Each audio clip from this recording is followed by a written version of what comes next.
Hello, my name is Carolyn Barber from the Good Mental Health Cooperative, and I'm going to talk to you now about the 7 habits of mentally healthy people, or alternatively, the 7 C's framework for good mental health. So I developed this framework several years ago and wrote about it in a book called The Layperson's Guide to Good Mental Health. So it's outlined in a bit more detail in a pamphlet, which you can download as part of this course and read more about it. So this is a bit of a whistle-stop tour for you. I'm just going to share my screen now.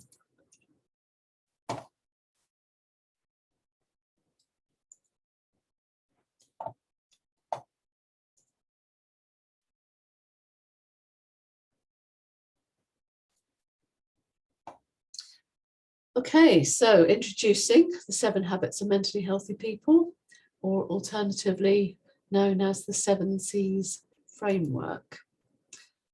So what immediately comes to mind when you hear the term mental health? If I ask a group of people what they think of when they hear the words mental health, they usually come up with words like depression, anxiety, madness, bipolar, low mood, and so on. And if I then ask what they think of as good mental health, they talk about motivation and energy, happiness, confidence, and so on. So somehow the words mental health have become associated with mental ill health, when actually it could be a much more neutral word, just like we might talk about our physical health, which might be good, average, poor, or we might be ill.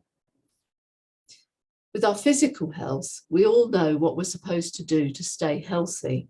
We might not do it, but we know that we need to have a good diet, not drink too much alcohol or smoke, get regular exercise, and so on. But if we get stressed, depressed, or anxious, research shows that most people either do nothing, just live with it, eat comfort food, or spend time alone. I believe we're on a kind of spectrum, all of us, for our mental health, just as for our physical health. And we go up and down that spectrum during our lives. At least a quarter of us, 1 in 4 people, experience a period of mental ill health. So today I'm going to introduce you to my 7 habits of mentally healthy people, which I call the 7 C's. And you can see here that there's an image resembling a person, because I'm going to talk about the features in relation to our limbs to try and explain some of the concepts. So first, let's think about our legs, and particularly our feet. Our feet ground us. They keep us balanced. They help us walk tall and straight. We neglect looking after our feet at our peril. So let's think about this right foot, first of all, as character. This is about knowing ourselves, self-awareness, having a strong sense of values, knowing the strengths, skills, and resources that we bring to the table. Plus, it's about how we tell our own story. Good mental health is about having a strong sense of self, secure in our values, taking pride in our achievements, feeling confident about where we're heading in life. Poor mental health means those times where we feel like a victim of circumstances, buffeted around by life. Someone experiencing a period of mental ill health will often have lost sight of their own story, feel fragmented, powerless, lack self-awareness, and so on. And one of the key features of many therapies is to help someone piece together their sense of self, their personal story, and reframe this more positively. For example, moving from a story about feeling a victim to being a survivor, a shift which will emphasize qualities of strength, endurance, courage, persistence, and so on. So can you see where I'm going with this? Now let's look at the left leg. This represents composure. This is the other aspect of our mental health which keeps us grounded. I describe this as the distance between our sense of self and our thoughts and feelings. So have you ever found yourself reacting to your thoughts and feelings in ways that feel out of control or disproportionate to the situation? Maybe you're what might be called a mental time traveler. That means you spend a lot of time doing things automatically, but your mind is busy thinking about things that have either happened in the past or maybe worrying about things that might happen in the future. Composure is about being present in whatever you're doing, being mindful of what's happening in the here and now, responding rather than reacting to our thoughts and feelings. And we can practice this skill, this life skill, through techniques like meditation, spending time in nature, finding ways to connect with our inner self, our inner sense of peace or spirituality. So moving on, our arms represent the way in which we reach out to the world around us. Let's think of the right arm as connection. This is about our relationships, not just close ones, but our wider social network too. Feeling part of our community through work, friendship, groups, common interests, these are all really important for our sense of belonging, our social status, and so on. We learn how important this is very early in life.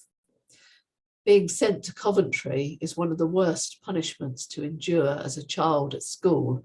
If you're a bit too young to know what that phrase means, it basically means being ignored and no one speaking to you. Solitary confinement is considered a form of torture. Another aspect of connection is our contribution to the world. Giving really is good for our mental health. Now, the left arm represents creativity.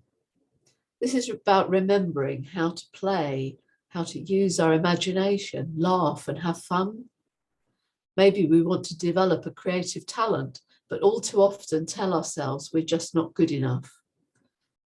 Creativity has been described as an antidote to existential loneliness, a condition we all experience and which certainly links to our overall mental health.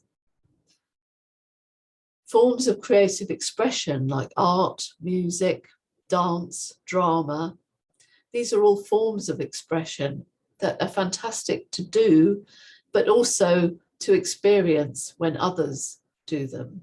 They connect with our deepest feelings. They provide solace. They inspire us.